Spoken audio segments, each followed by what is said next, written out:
Co? Začneme, nebo?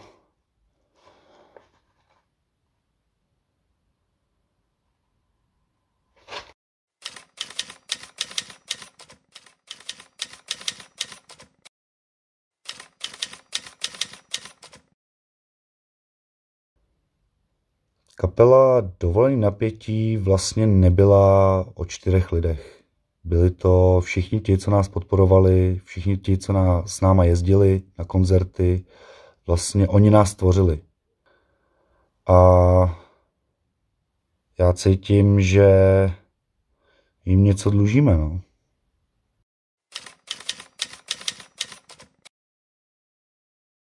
Některé zážitky už si nepamatuju přesně, ale my jsme byli hodně free. My jsme, vlastně všichni naši kamarádi jezdili s náma na koncerty a kamkoliv jsme přijeli, tak tam jsme se cítili jako doma.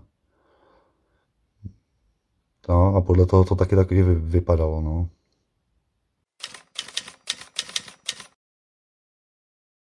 Jo, občas jo. Byly to spíš takové dohady, jako jak se naše kapela, jakým směrem se bude vyvíjet. Každý měl jiný pohled na věc a myslím si, že možná by to fungovalo ve všech případech, jenom jsme se nedokázali dohodnout, no.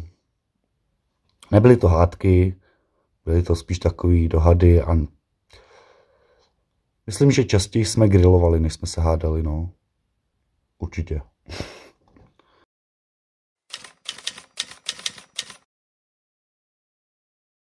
Kapela Dovolený napětí, kdyby se dala znova dohromady, já si myslím, že už by nebyla jako dřív.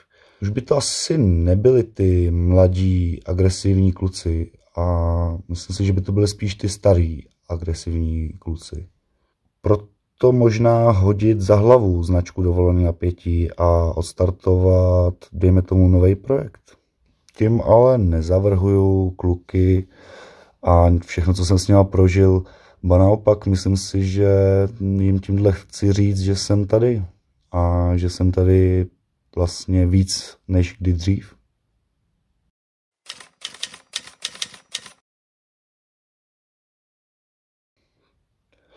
Všem, co nás podporovali, každý kapele, která nás přizvala na koncerty, bych chtěl poděkovat. Bohužel, kdybych to měl jmenovat všechno, tak tady jsem dlouho a musím to udělat trošku obecněji. Takže díky.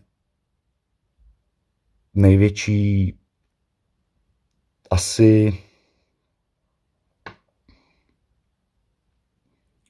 nejvíc musím poděkovat, a to nejen za sebe, ale za celou kapelu, Jirkovi a Stáně, kteří nás neskutečně podporovali, vozili nás na koncerty, dávali nám jídlo, pití, přespávačky, zázemí, všechno, tancovačky, akce, grilovačky, dobrou pozitivní energií jste sršeli, jste super lidi a buďte takový, jaký jste.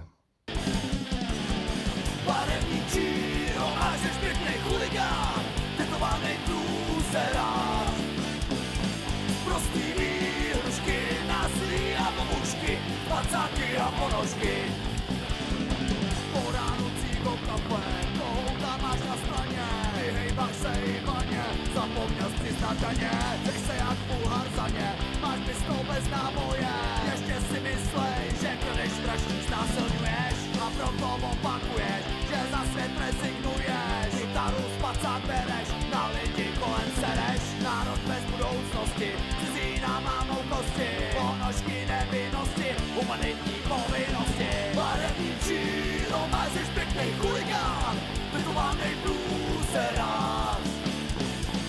Prostý výhrušky, násilí a obušky, pacáky a ponožky.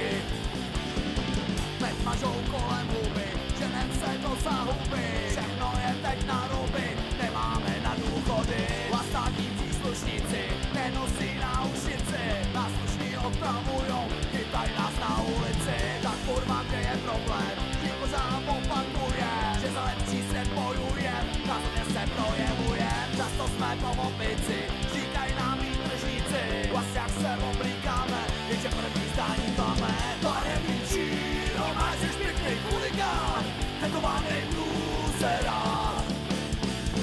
Prostý výručky, násilí a babušky, pacáky a ponožky.